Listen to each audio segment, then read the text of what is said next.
გამარჯობა, ეთერშია პროგრამა ინფორმატორი და მე შოუ ბიზნესში მომხდარ ცვლილებებს გაგაცნობთ.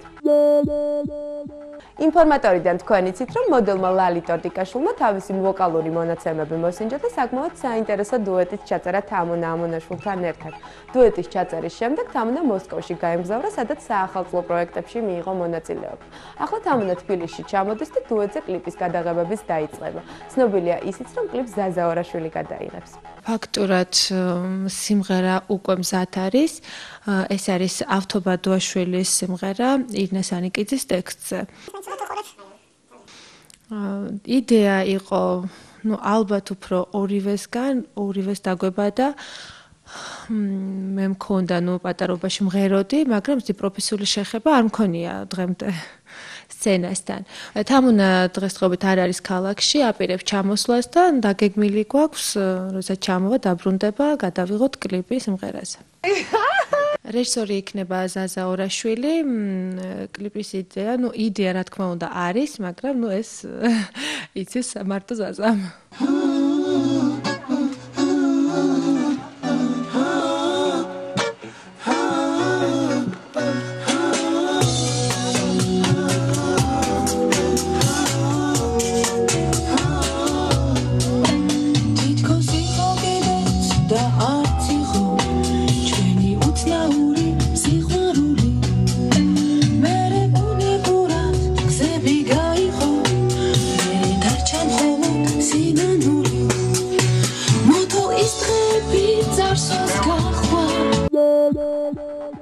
კლუბ სარდაფში ტრადიციული ხუთშაბათობა მოეწყო.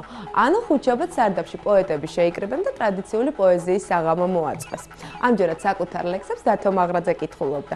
დათოს ბოლო კრებული ნიკალა 2002 წელს გამოვიდა. ხუთშაბათობაზე მწერალმა ამ კრებულში შესული ლექსების შემდეგ დაწერილი ნაწარმოებები წაიკითხა.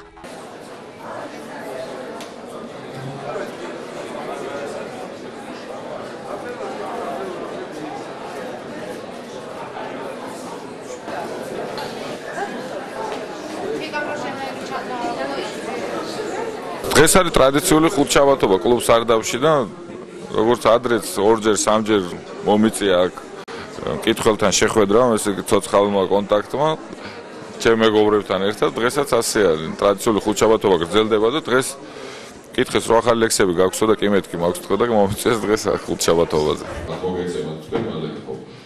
მე მაინც მართლა გულწრფელად გონია რომ გაპასუხისმგებლობა უნდა ვიგრძნო, რა თქმა უნდა არაფერს არ ვაკნინე, პირიქით, ძალიან სასიხარულოა ეს ყველაფერი, მაგრამ ერთი რამ არის, ცხადია ესა, რომ ის მთავარი პასუხისმგებლობა, რომელიც ხოდა ქართველი მკითხველის წინაშე, იმაზე მეტი პასუხისმგებლობა, მართლა წარმოუდგენელია, რომ ქართველ პოეტს ან ქართულ ბოდიში ჩეხოვი არ ვიტყვი, მაგრამ ქართულად ლექსის წერას გაუჩნდეს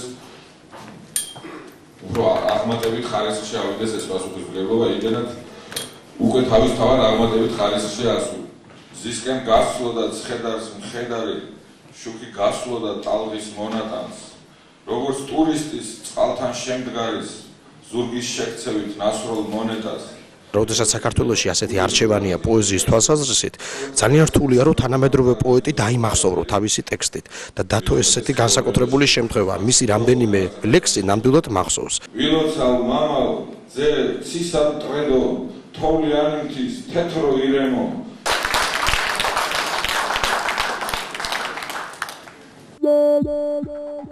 ნეკა სეფისკვერაძე ისევ ამუშავდა. ახლა ის სანო სტუდიაში წერს სიმღერას. კომპოზიცია ამ სიმღერისთვის ნეკას ნიკა წერეთელმა აჩუქა. თავად მომღერალმა კი ტექსტი დაწერა და სანო რეკორდში მივიდა სიმღერის ჩასაწერად. ჩვენ სწორედ ამ პროცესს დავესწარით.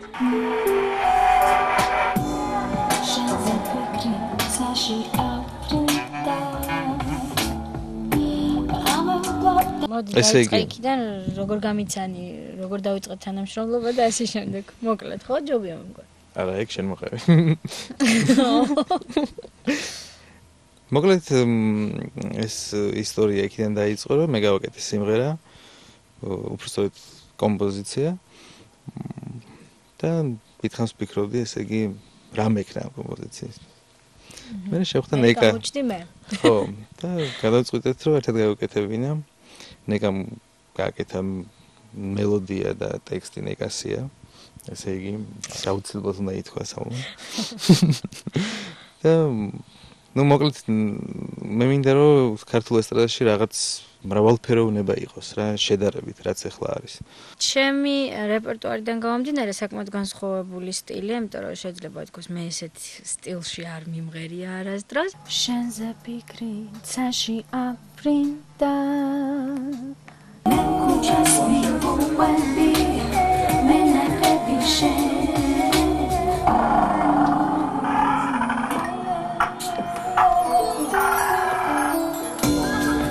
მინდა რომ რამდენიმე სიმღერა ესეთი გავაკეთო რეპერტუარში რაღაც როგორ შეიძლება რა ვთქვათ ესი ჯაზის სტილის და რა ვიცი ძალიან მომწონს ტექსტით მე გავაკეთე გაქრების სადმე ესე ქვია ამ სიმღერას ხილად მიკროფონი ძვირია